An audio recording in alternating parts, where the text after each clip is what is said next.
Hi, I'm Brian Dunn, and welcome to the most important podcast ever. What makes it so important? It's not about me, it's about you. This podcast is about ordinary people doing extraordinary things, the moments of resilience, the lessons learned, and the small acts that make a big difference. From retail floors to boardrooms, we'll share the untold stories that shape lives and careers. This week, our guest is Mechelle Carey. Uh, I have known Mechelle for a long time. I think I met her when she was 5 because she's so youthful and stuff.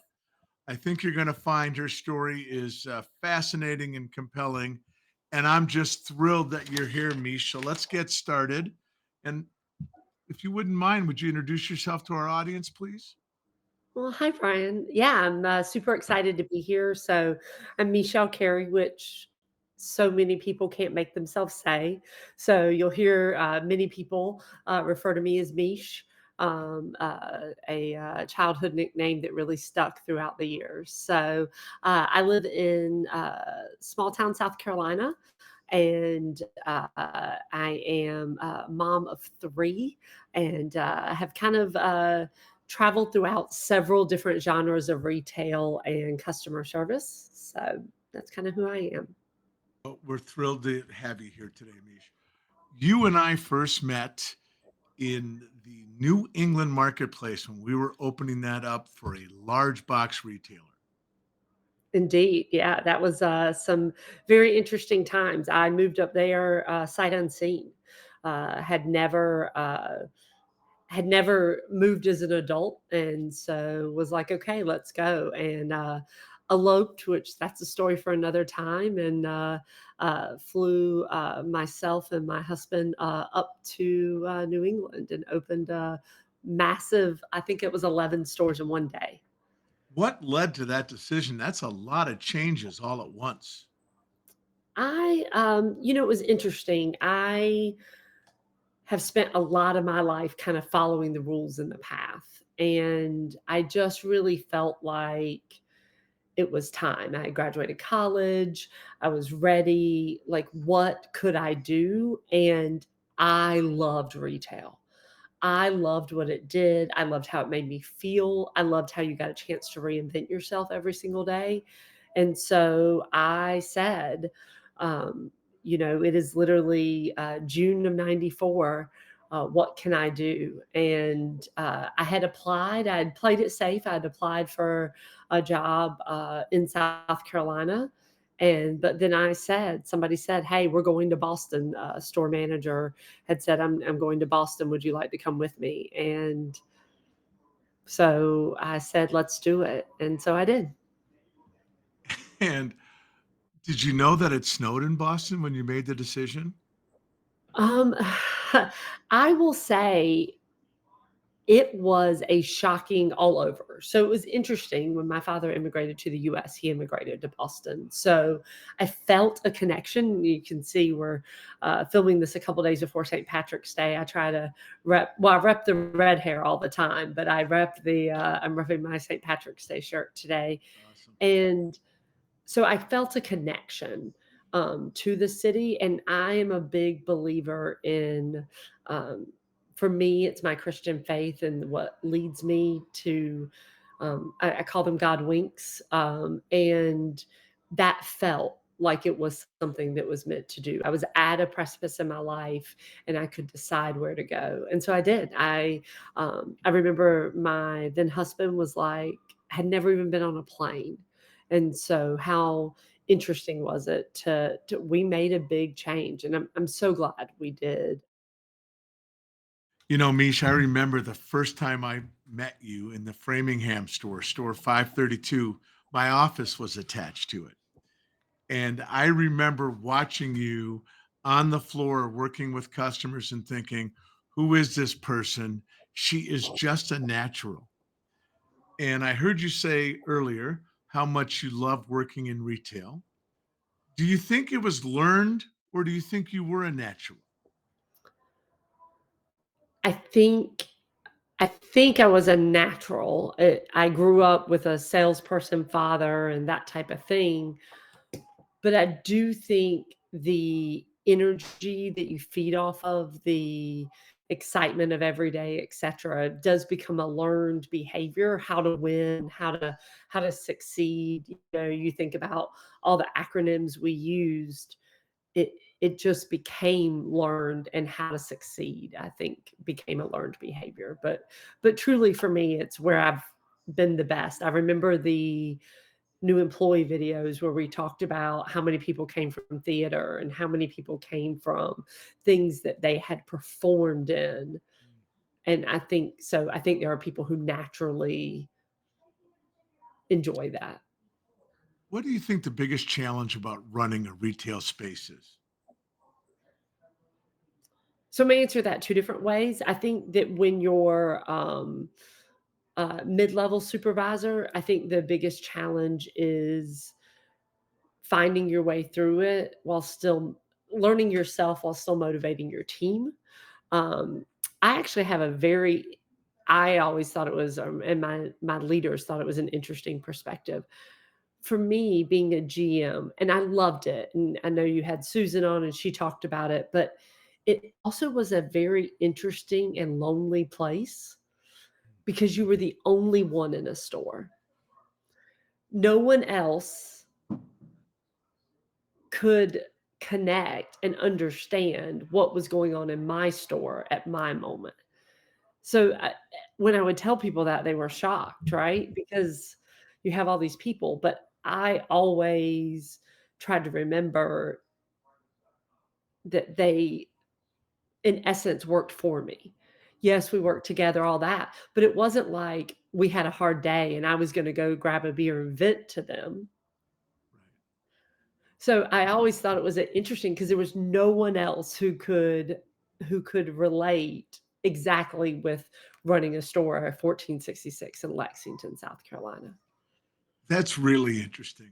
I found that more acutely later as I became more senior, the loneliness of it. I really always miss the intimacy of running a store with a group of people, winning and losing with that group of people each day. And my answer to the question about the hardest thing about running a store was always fighting the boredom, because your people, it can fall into the same stuff different day if you, as the supervisor or the assistant manager or the GM, don't somehow make it different and fun. And maybe it's my ADD that made boredom such an enemy for me, but that's why I was a fan of Crazy Hat Day or whatever the case may be, anything to break up the monotony of Right. Well, and that's, it's so fascinating because that is what you remember, right? You remember the time. Look, anyone will remember having Aerosmith on top of a store, of course. But the crazy hat day, the jersey day, I was uh, I was really lucky to have an ex NFL player work for me one season, and he we had a jersey day, and he wore his own jersey. Uh, Shout it. out to Woody Awesome. Dantzler, right? Like, Awesome. Awesome. how cool is that? And so I do think it's things like that um, but I guess I always felt, and I actually love the dichotomy of our different answers because for me, the boredom was something I think I tried to always get ahead of. It always was like, I love the pace and the energy of it. So I always tried to plan, how can I, if I was bored, well, let me plan the next event, let me plan the next. I was thinking about it this morning when I woke up. Uh, After Best Buy, I worked for Krispy Kreme, and I will tell you, I don't think anyone in this world does events as good as Krispy Kreme. I really believe they make them up if they don't have them. Talk Like a Pirate Day, Sunglass Day, Hat Day. They celebrated them all, and so it was such an exciting thing that they would, that they really took the time. One of my favorite Krispy Kreme days, I still celebrate it, is Day of the Dozens, 12/12. I like So, it. I not a like it. thing. It's not a thing. I'm not gonna do it here, but I really need to know when Talk Like a Pirate Day is because September 19th. it's one of my hidden skills. Oh, there you go. And my favorite joke, which I also won't tell here, is a pirate joke. So Oh. you were talking earlier about um, being as a supervisor and an assistant manager where there's somebody who's your boss in the store and there's people below you who count on you. It's really interesting to me, and I'm curious how you think about it. I've had really good bosses and I've had really lousy bosses through my whole career. And I'm wondering which you learned more from, your good bosses or your lousy bosses, assuming you've had both. So first, absolutely, right? I don't think I haven't moved a lot in my career, but I've had a lot of different leaders. And first of all, I love that question, right? Because so many people only want to talk to you about the good bosses. What did you learn from the best boss? That type of thing. But Brian, for me, hands down, I have learned more from those bosses who were poor, who were um, who were selfish, who were takers. And I think that by far I've learned more from them about how I didn't want to be. Because in my mind, bad things will happen. You will get a boss who's not supposed to be there, etc.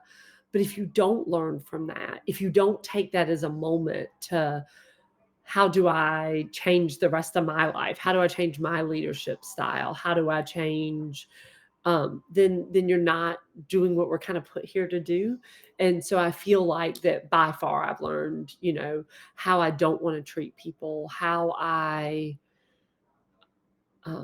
and I'll be honest, I'm a fairly intense person, passionate person, and sometimes those bosses brought out the passion in me. And so that helped me understand, like, hey, I want to go here, but how do I do this in a way that's non-confrontational? You just said something that I have to ask about. It doesn't allow us to do what we're here to do. What are we here to do?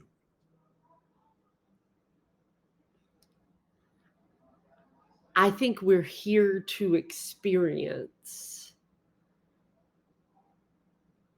everything we can and get better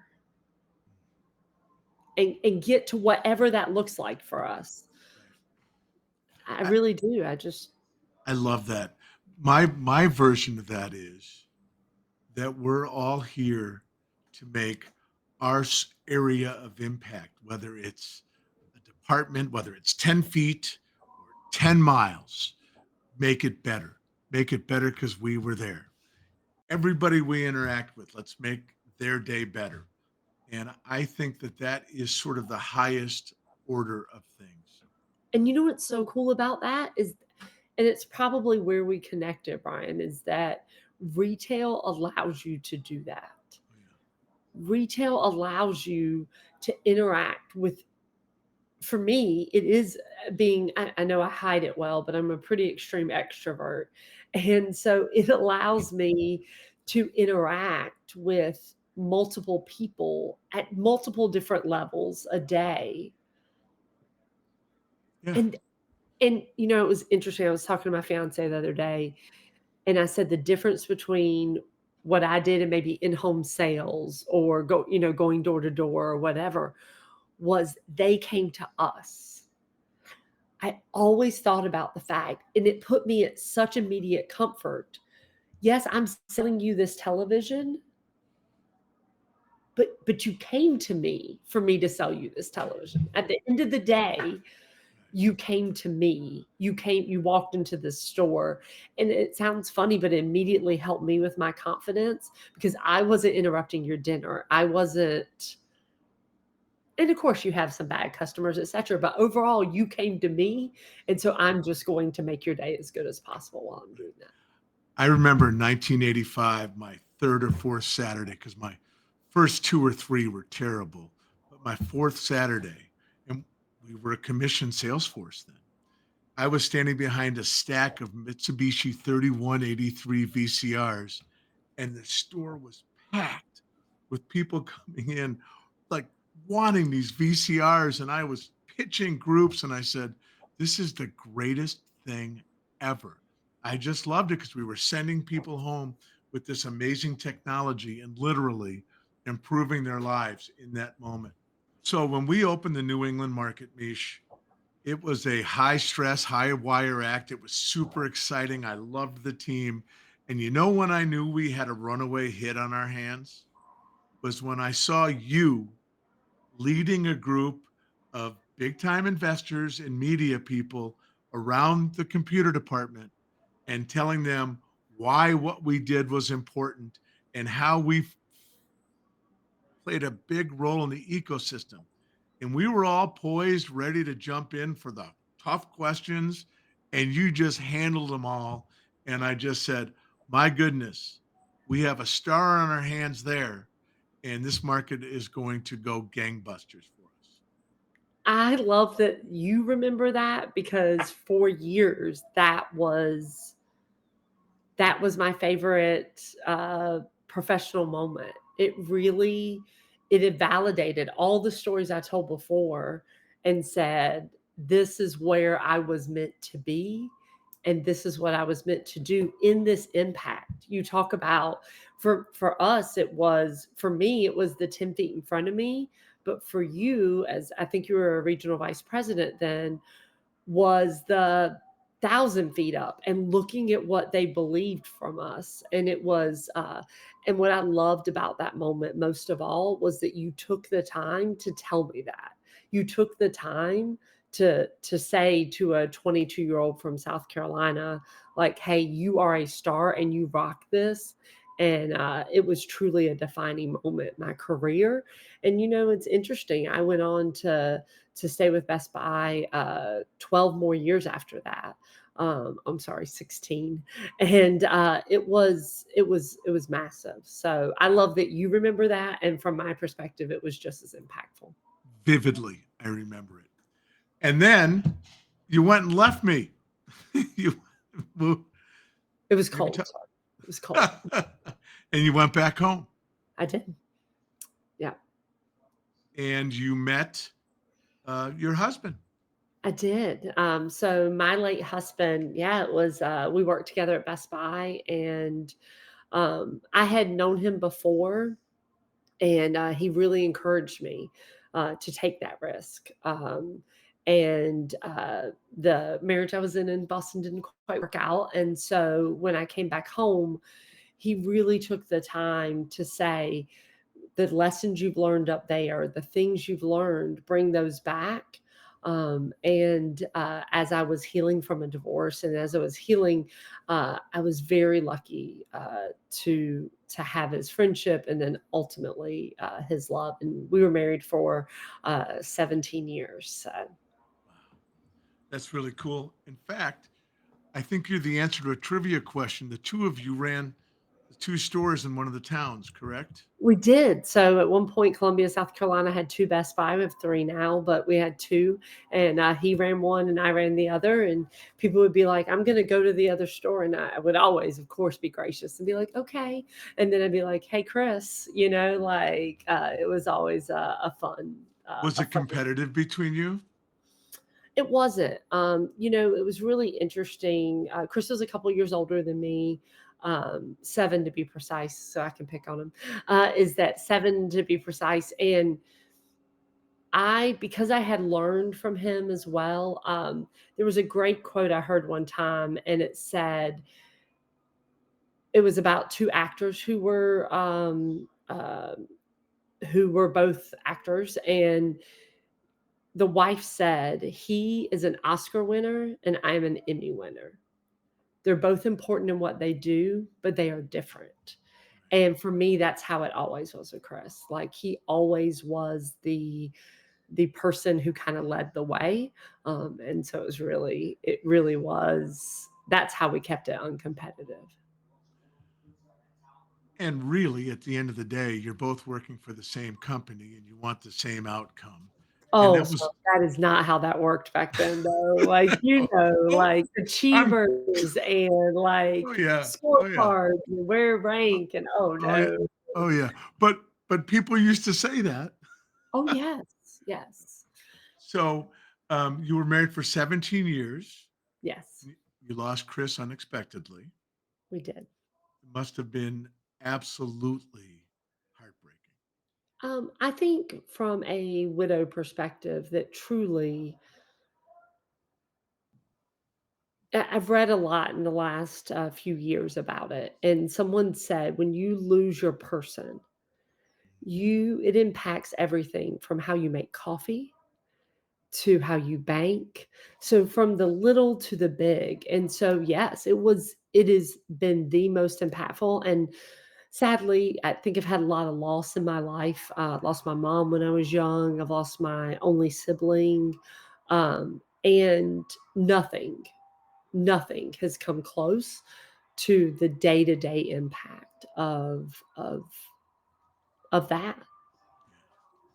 I uh, I lost my wife 9 years ago, as you know, and even though she had cancer, and I knew we were going to lose Susie, um, you don't realize the hole it's going to leave in every single thing you do, and I still feel it. And I'm curious, Mish, you have had a lot of loss in your life, and yet everybody who knows you, at least the people I've talked to that know you, all view you as uh, a beacon of positivity. You're motivational. You're always got a smile and a kind word for people. What do you attribute that to? But it's the same thing. If you have a bad day, and I get it, this is more than a bad day, but you can either choose to project that to a customer. It doesn't change anything. So I can get up and thank God for what I have and where I'm able to go, or I can wallow in that self-pity. And one of Rick Morrison is my father, and one of Rick Morrison's famous sayings is, "You can visit Pity City, but you can't live there." And I am such a believer in that. I don't get me wrong, I absolutely it is fundamentally unfair that I found my happily ever after, and that's exactly what I called him, and he's not here. But I can be the best widow in the world and never leave the house and dress in all black and bring and start every conversation with Chris and not celebrate anything else, and it doesn't change. There are no widow awards. There's not at the end of the day, he's gonna come back. So, the way I honor him, and it's actually, I think, my quote on my Facebook page, "The best way to honor people is to be the things you loved best." We have a Chris Carey Day.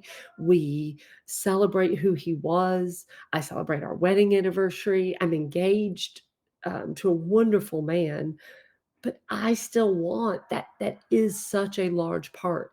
He was and is a wonderful man for me and our children. And he lives forever within you. And I know that can sound so trite. I know firsthand that it's real. Susie lives within me. I feel her presence every day. Every day. I I I want you to know that you are the real article. You are the genuine deal. And I have so much admiration for you and how you carry yourself. And I have since you were 22 years old. And that has grown and grown and grown. And I think there is great wisdom in your outlook. And I love the Morrison quote that you can visit Pity City, but you can't move there. And I think there's that's actionable for all of us. I can't thank you enough for all your time. And I really hope that you'll come and visit us again on the most important podcast ever. Thank you, Mish. I heard it's snowing there at 77 here, so maybe not actually there. Virtually. Thank you, Brian. That's you bet, Mish. That's it for the most important podcast ever. Big thanks to Mechelle Carey for sharing her story and sharing it in a way that was real and genuine. And a big thank you to you for listening. If you enjoyed this conversation, please share it with someone who might find it meaningful or helpful. You can watch and listen to us on YouTube, our YouTube channel, and follow us on social media. On Spotify, we're at the most important podcast ever with BJD. Instagram, we're at most important podcast ever. Yep. I'm on TikTok at the most important pod. I know. And of course, on my Facebook page. And if you've got ideas for the show, please reach out to Brian at the most important podcast ever.com. And just one piece of viewer mail. A number of people wrote in and said there's a glare on the logo screen.